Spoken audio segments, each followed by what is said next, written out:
श्री कृष्ण चैतन्य प्रभु नित्यानंद श्री अद्वैत गदाधर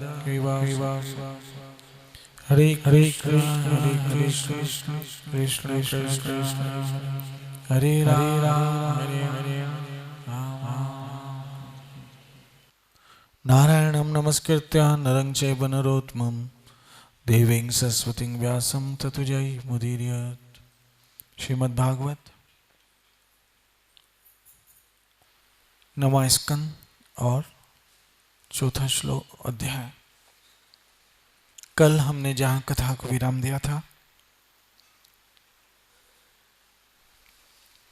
ब्रह्मा जी ने मना कर दिया कि जो भगवान के भक्तों का द्रोह करते हैं हम उनकी कोई सहायता नहीं कर सकेंगे।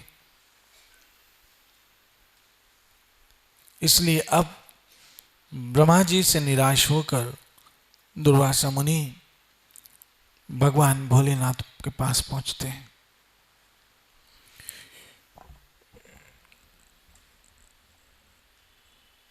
कैलाश पे पहुंचे और कैलाश पे पहुंचकर शिव जी की शरण में गए। श्री महादेव जी ने कहा, दुर्वासा जी,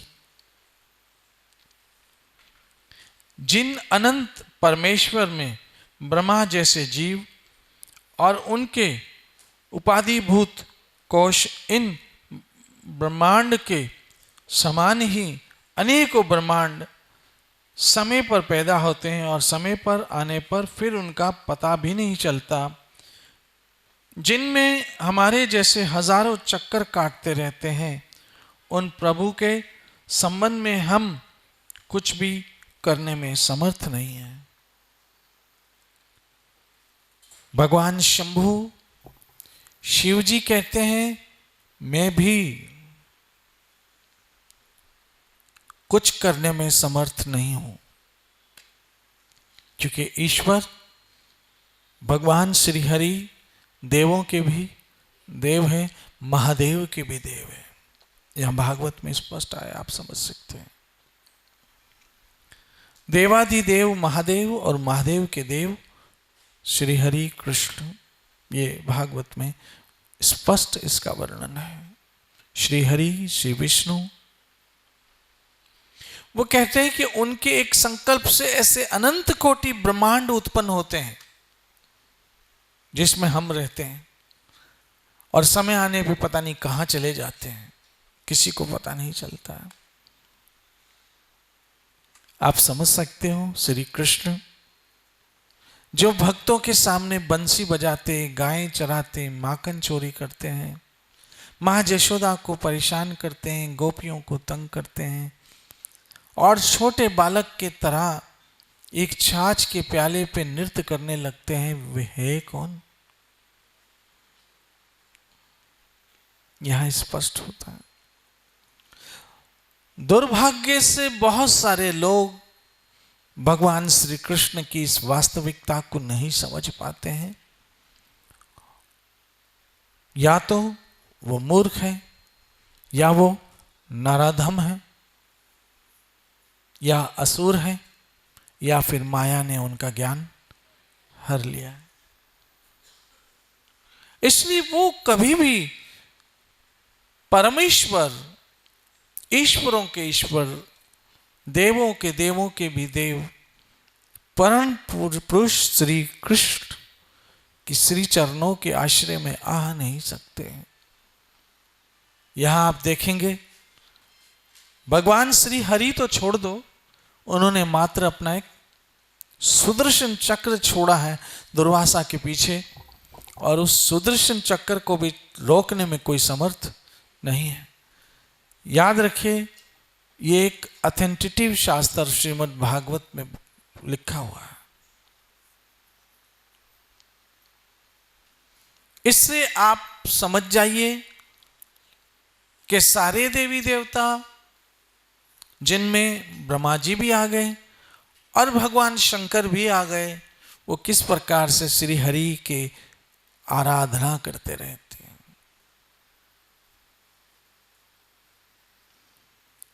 शंकर को भी अपनी ओर आकर्षण करने वाले शंकरषण श्री कृष्ण।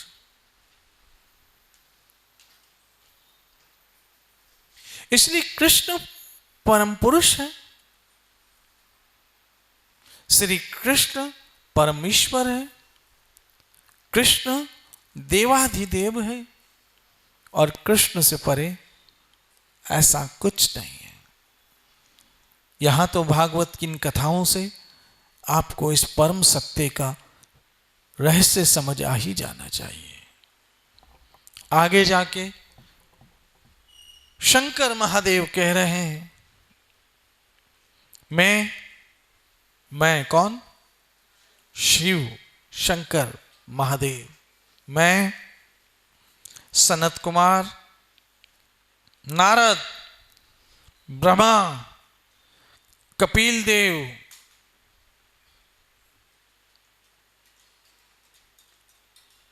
हाँ, उपांतरतम,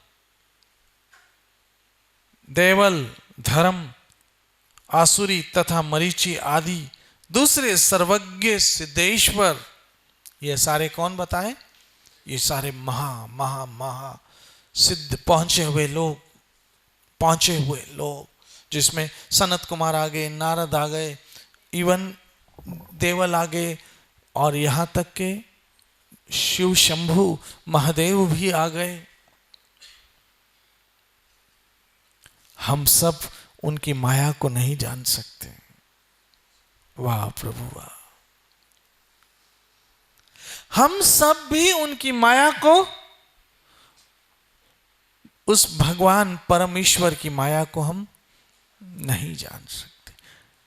भगवान भोलेनाथ कह रहे हैं, कहते मैं सनातन, संत कुमार, देवल, बहुत सिद्धेश्वर पहुंचे हुए, और यहां तक के ब्रह्मा जी, मैं भी उनकी माया को, उन श्री हरि की माया को नहीं जान सकते, क्योंकि हम भी उनकी माया से घिरे हुए हैं, उनकी माया से घिरे हुए। ये चक्र उस विश्वेश्वर का शस्त्र है। ये तो भैया उस परम ईश्वर का हथियार है। हम इन्हें कौन कहां रोक पाएंगे?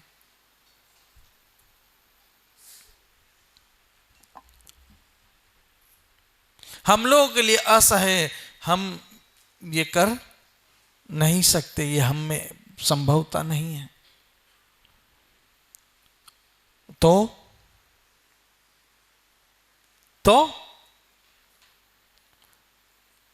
देखिए, यहां पर भगवान भोलेनाथ जो है, शिव शंभु जो है, वो वैष्णवों में सर्वश्रेष्ठ है। ये भी आया है भागवत में, यथा शंभु, सर्व वैष्णवों में शंभु जो है वो सर्वश्रेष्ठ है। और एक वैष्णव की शरण में जब हम जाते हैं तो हमें वो क्या उपदेश देते हैं? एक सच्चा वैष्णव क्या संदेश देता है, ये हमें समझना चाहिए कि एक सच्चा वैष्णव हमें कौन सा उपदेश दे सकता है। क्योंकि भगवान भोलेनाथ, शिव शंभु महादेव सारे ही वैष्णवों में सर्वश्रेष्ठ है। और वैष्णवों का एक गुण होता है कि जब कोई जीव, जब कोई प्राणी वैष्णवों के पास जाते हैं तो वो क्या करते हैं, अब वो समझा रहे हैं। एक वैष्णव क्या करते हैं, एक वैष्णव की क्या पहचान है, एक वैष्णव क्या उपदेश देते हैं, एक वैष्णव क्या कहते हैं, वो जरा समझिए। तुम यानी कौन? दुर्वासा मुनि। तुम उन्हीं की शरण में जाओ जिनका ये सुदर्शन चक्र है। श्री हरि की शरण में जाओ। वही सारे कलेश को नाश करते हैं। वो एक मंत्र है ना, कृष्णाय वासुदेवाय हरिये। किसको याद है बताइए मंत्र? हाँ बोलो। परमात्मा ना नाशाय गोविंदाय नमो नमः। कृष्णाय वासुदेवाय हरे परमात्मा ने प्रणत क्लेश नाशाय गोविंदाय नमो नमः। सब ये मंत्र बोलो चलो। कृष्णाय प्रणत क्लेश नाशाय गोविंदाय। कृष्णाय कृष्णाय वासुदेवाय हरे परमात्मना प्रणत कलेश नाशाय गोविंदाय नमो नमः। ये कलेश नाश करने का मंत्र है। क्योंकि जो भगवान गोविंद की शरण में जाता है उसके कलेश नाश हो जाते हैं। और हमारा सबसे बड़ा कलेश होगा अंतिम समय यमदूत से। यमदूत से हमारा कलेश होगा। और उस कलेश को कौन नाश करे बताओ? यहां तो हमारे जीवन में कलेश होता है तो हमारी मां आके सुलझा देती है, हमारे पिता आके समझा देते हैं, हमारे पति आते हैं, पत्नी आती, बच्चे आते, परिवार आता, दोस्त आते, मित्र आते, जानने पहचानने वाले आकर उस कलेश को शांत कर देते हैं। लेकिन अंतिम कलेश प्रणत कलेश नाशाय गोविंदाय नमो। ये जो गोविंद है वही सारे कलेश को नाश करने में समर्थ है। और अभी किसके जीवन में कलेश आया है जी? दुर्वासा मुनि के जीवन में कलेश आया है।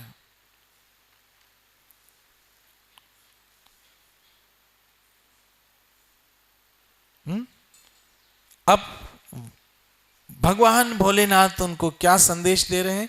वही संदेश दे रहे हैं, कृष्णाय वासुदेवाय हरे परमात्मना प्रणत कलेश नाशाय गोविंदाय नमो नमः। जाओ उन्हीं की शरण में जो तुम्हारे कलेश को नाश कर सकते हैं। और वो है श्री हरि, श्री कृष्ण, नारायण, जिनका ये सुदर्शन चक्र है। ये वही रोक सकते हैं, बाकी कोई रोकने में समर्थ नहीं है। कितनी अद्भुत भागवत की अद्भुत अद्भुत अद्भुत कथाएं, जिसमें समझ आता है कि आप जिनकी शरण में हो, अरे उनकी शरण में तो सारे देवी देवता पहले ही हैं।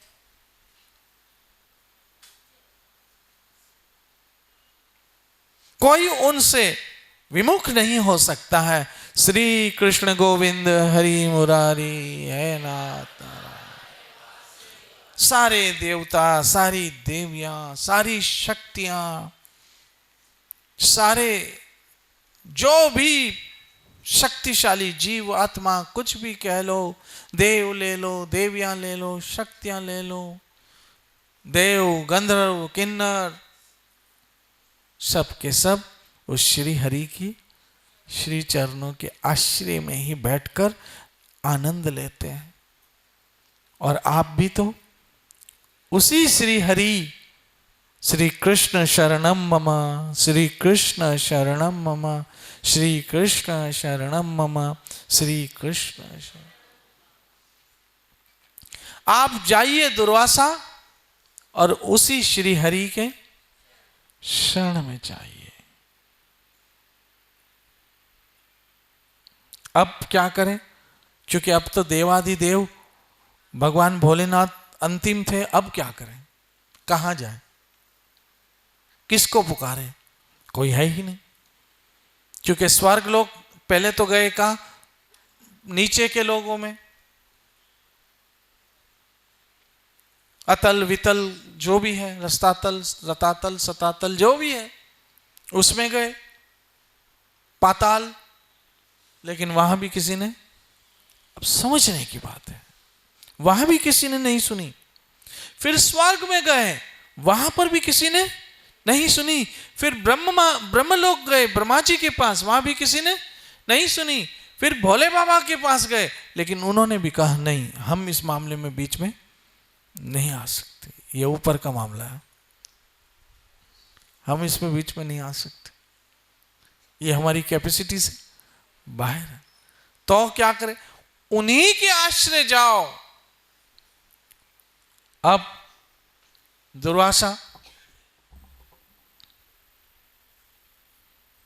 वहां से निराश हुए कि ओ शिव शंभु ने भी मेरी सहायता करने में असमर्थ, इसीलिए कहते हैं जाको कृष्ण तारे वाको कौन मारे, और जाको कृष्ण मारे वाको कौन तारे, ये यहां से दोहरा है।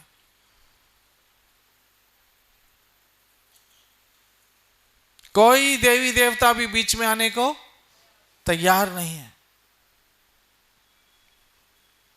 कोई बीच में आने को तैयार नहीं।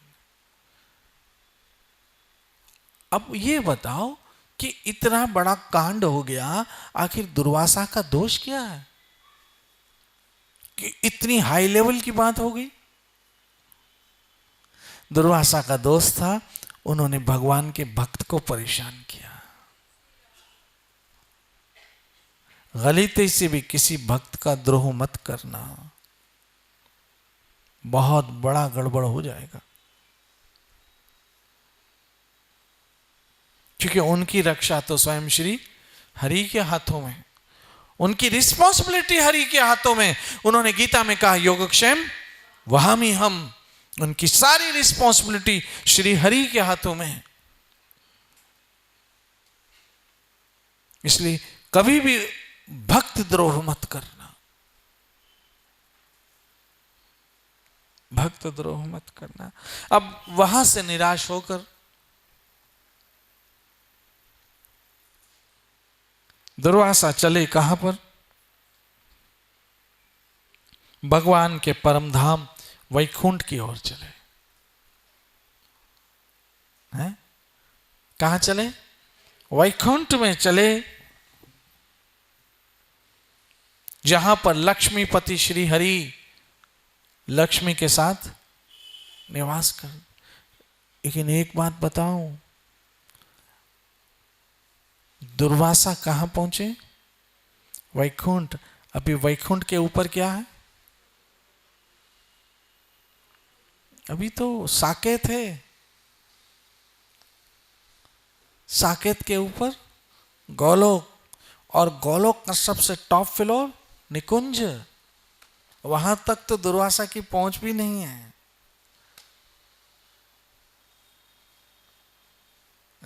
वहां कौन पहुंच? वहां अगर कोई जा सकता है तो मात्र श्री कृष्ण के शुद्ध हृदय के भक्त जा सकते। निकुंज में विराजे घनश्याम राधे राधे, निकुंज में विराजे घनश्याम राधे राधे। निकुंज में पहुंच किसकी? वहां तो सखियां हैं, श्यामा श्याम जी, और सखियां भी कैसे? छोटी छोटी आयु में। अगर आप अष्ट सखियों की आयु देखेंगे ना, तो कोई भी 15-16 वर्ष से ज्यादा की नहीं है। कोई 14 वर्ष 7 महीने, कोई 15 वर्ष 8 महीने, ऐसे ही है सब। ये सब मासूम लोगों की जगह है। इनोसेंट सोल, पवित्र आत्माएं उस लोक में जा सकती है जिसका नाम गोलोक वृंदावन है, जिसके लिए श्री कृष्ण ने कहा यत गत्वा न निर्वर्तन्ते तदधाम। अच्छा, मैं आप लोगों से एक प्रश्न पूछना चाहता हूं सत्संग में ही, कि ये जो यत गत्वा न निर्वर्तन्ते तदधाम परमम गीता में कितनी बार आया? 2 बार आया? कहाँ कहाँ? ये निकाल के लाना, ये सच्ची बात है, बिल्कुल सही है, 2 बार आया है। पूरा श्लोक नहीं है, 2 बार, ये वाला यत गत्वा न निर्वर्तन्ते तद्धाम परमम 2 बार आया है, जरा ढूंढ के कल ले आना। अब सभी बोल रहे हैं, एक ने बोला तो बिल्कुल ये बात समझने की है कि ये 2 बार आया है। आज जरा धा के घर पे पढ़ लेना। हे अर्जुन, मेरे धाम में आने के बाद किसी को फिर लौटना नहीं पड़ता है, वो धाम मेरा धाम है। और वहां कौन जा सकता है? कृष्ण के भक्त ही जा सकते हैं। श्री कृष्ण के निज भक्त ही जा सकते हैं। बहनों, माताओं, मित्रों, मैं मानता हूं इस समय आप तकलीफ में होंगे, मानता हूं, हो सकता है कष्ट में भी हो, मान सकता हूं, गरीबी भी हो, मान सकता हूं, अच्छे घर ना हो, मान सकता हूं, बिजनेस ठीक ना चलता हो, ये भी मान सकता हूं, कोई मानसिक परेशानी, वो भी मान सकता हूं। लेकिन आप जिस मार्ग पे चल रहे हो ना, उसके अंत में कभी भी बुरा अंत नहीं होने वाला। एंड अच्छा ही होगा, क्योंकि आप उसकी शरण में हो जो सबसे अच्छा है। हैं? वो गाना नहीं है, तुमसे अच्छा कौन है? तो कृष्ण से अच्छा कौन है? कृष्ण तो परम ईश्वर है। यहां भागवत की इस कथा से आप समझ भी सकते हो, कृष्ण परमेश्वर है। और उनके बीच में यहां तक कि ब्रह्मा जी और शिव आदि भी बीच में नहीं आएंगे। और यह बात यहां भी सिद्ध हुई जब भगवान नरसिंह, जय नरसिंह देव, बिल्कुल क्रोधित होकर आते हैं और उस क्रोध में हिरण्यकशिपु की छाती फाड़कर, हिरण्यकशिपु के वध करके, उनकी आंतें, हिरण्यकशिपु की आंतें अपने गले में डालकर, और जो खून के छींटे उड़ते हैं भगवान के सुनहरे बदन पर, एक दिव्य सौंदर्य दिखने लगता है। और उनके नेत्र क्रोध से भरे हुए हैं, नथने फड़फड़ा रहे हैं क्रोध से। अरे भाई, हिरण्यकशिपु का दोष क्या था कि आप इतने गुस्से में आ गए? दोष यही था जो दुर्वासा ने किया, भक्त का द्रोह, भक्त का द्रोह। और वहां भी ऐसी ही सिचुएशन थी। कभी भागवत की ये कथा भी पढ़ेंगे, प्रहलाद चरित्र।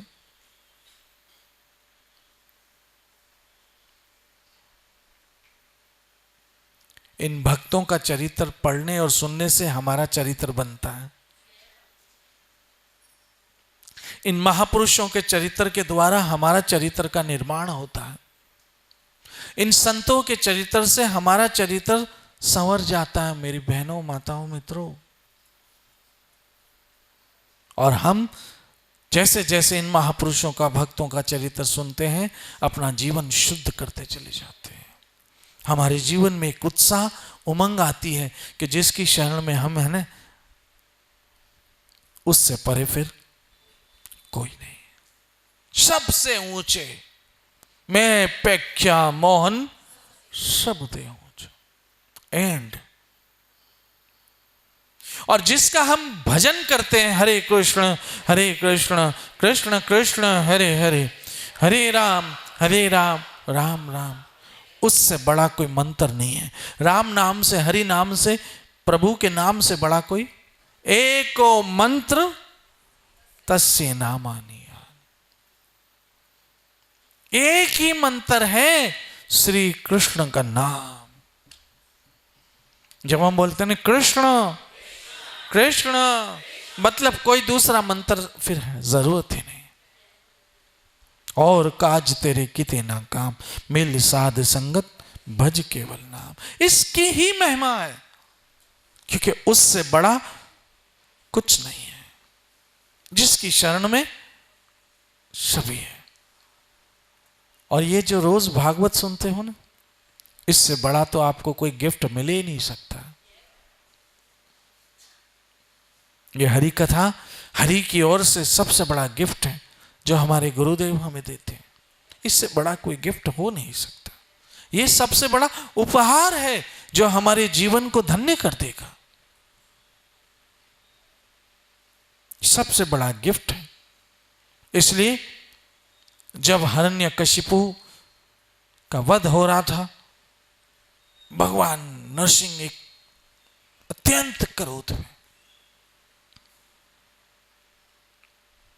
जैसे शिव तांडव करते हैं और सर्वनाश कर देते हैं, इसी तरह से इस समय भगवान नरसिंह देव पूरे उग्र रूप में हैं।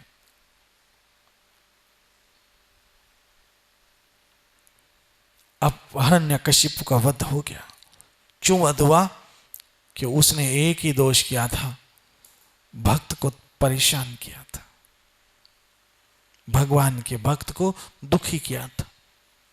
कहते हैं ना, भक्त हंसे तो प्रभु फंसे। क्योंकि भक्त भगवान के लाडले हैं, कृष्ण उन्हें प्यार करता, ये कृष्ण के प्यारे हैं। श्री राधे। अब नरसिंह देव बहुत क्रोध में, और यही सबों ने कहा ब्रह्मा जी को जाके उनका क्रोध शांत करे। बोला ये अपना बस की बात नहीं, हम बीच में नहीं आ सकते, ये क्रोध हमसे शांत होने वाला। शिव शंभु बोला नहीं, ये क्रोध हमसे भी शांत तो कौन करेगा? कहा एक ही प्रहलाद। अगर प्रहलाद चले गए नरसिंह भगवान के सामने और वो चाहे तो इस समय नरसिंह देव भगवान मुस्कुराने लग सकते हैं। यानी भगवान को यदि हंसाने वाले हैं तो भक्त हैं, और भगवान को फंसाने वाले भी भक्ति है। देखो गोपियां कैसे कृष्ण को फंसा देती थी। इसीलिए शास्त्रों में आया, ग्रंथों में भी आया, मोही बांधी भक्त छुड़ावे।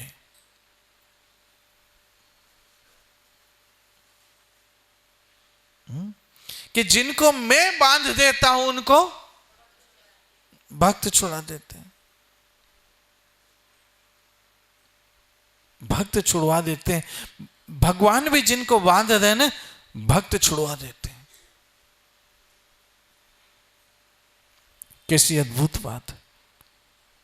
इसलिए नरसिंह देव भगवान के सामने जब प्रहलाद जाते हैं, आप कभी कथा ये पढ़ेंगे फिर से, उनकी कृपा से ही मुझे भी शक्ति दे, आपको भी दे, कि ऐसे और भगवान की लीलाएं हम पढ़ते रहें।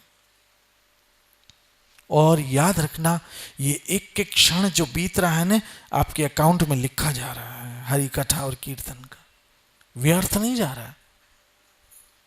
एक एक सेकंड आपका सकार्थ जा रहा है, क्योंकि आप कृष्ण कथा सुन रहे हो, कृष्ण भजन सुन रहे हो, कृष्ण के मंदिर में बैठे हो। और क्या चाहिए आपको? कृष्ण के घर में बैठे हो। एक एक क्षण आपका सफल जा रहा है।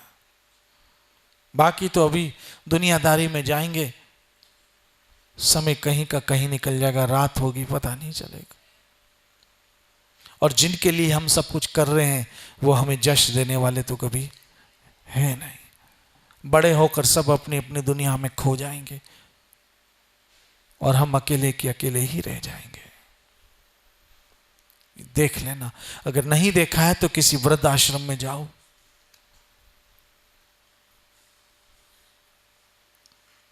वृद्ध आश्रम में जाओ। इसीलिए तो अभी दुनिया में क्या हो रहा है, फादर डे, मदर डे साल में एक बारी, बाकी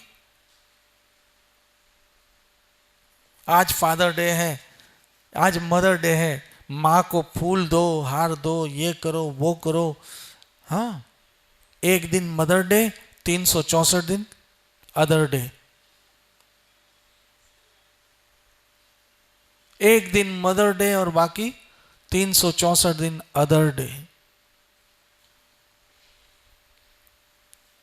तो ये जो पल हमारे, जो पल बीते साथ तुम्हारे, वो पल ही जीवन है प्रभु। जो पल कथा कीर्तन हरि भजन में जा रहा है, हरि दर्शन में जा रहा है, वही समय सार्थक है।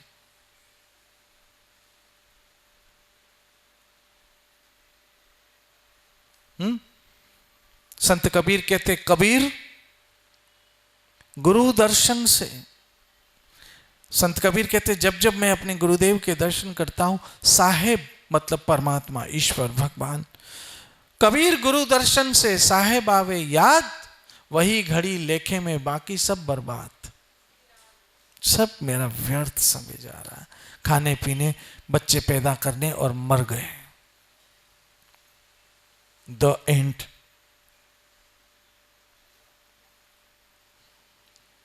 अब पहुंचे हैं कहां पर दुर्वासा जी? वैकुंठ। अब वैकुंठ में हो क्या रहा है ये कल पे छोड़ देते हैं। कल इसी हरि कथा को लेके चलेंगे कि दुर्वासा जी वैकुंठ पहुंच गए। और वैकुंठ, याद रखना ये बात, बड़ा पॉइंट समझने कि वैकुंठ पहुंचे किसकी कृपा से? भगवान भोलेदेव महादेव की कृपा से। तो हम वैष्णवों की कृपा से ही वैकुंठ पहुंच सकते हैं, अन्यथा हमारे मन में कभी विचार भी नहीं होता। वही प्रेरणा तो किसने दी? भगवान भोलेनाथ ने, जाओ अब वैकुंठ जाओ। तो हमें वैकुंठ भेजेंगे, ऐसे ही वैष्णव भेज सकते, दूसरे के बस की बात नहीं। दूसरे तो हमें नरक में फेंक देंगे। मरने के बाद तो छोड़ो, जीते जी हमारा जीवन नरक कर देते हैं, मरना तो दूर की बात है। ये वैष्णवी है, भगवान के भक्त ही है, भगवान भोलेनाथ ही है जो हमें क्या भेज सकते हैं? वैकुंठ भेज सकते हैं। आइए हम सब वैष्णवों को प्रणाम करके आज की सत्संग को विराम देते हैं। मेरे साथ बोलिए, वंश कल्पतरुभ्यास च कृपा सिंधु भयेव च पतिता नाम पावे न भयो वैष्णव भयो नमो नमः। वैष्णव ठाकुर की जय। नित्य भजो हरे कृष्ण कृष्ण कृष्ण हरे राम। श्री श्री राधा वृंदावन चंद्र बिहारी लाल निताय। जय जय श्री राधे, जय जय श्री राधे, जय जय।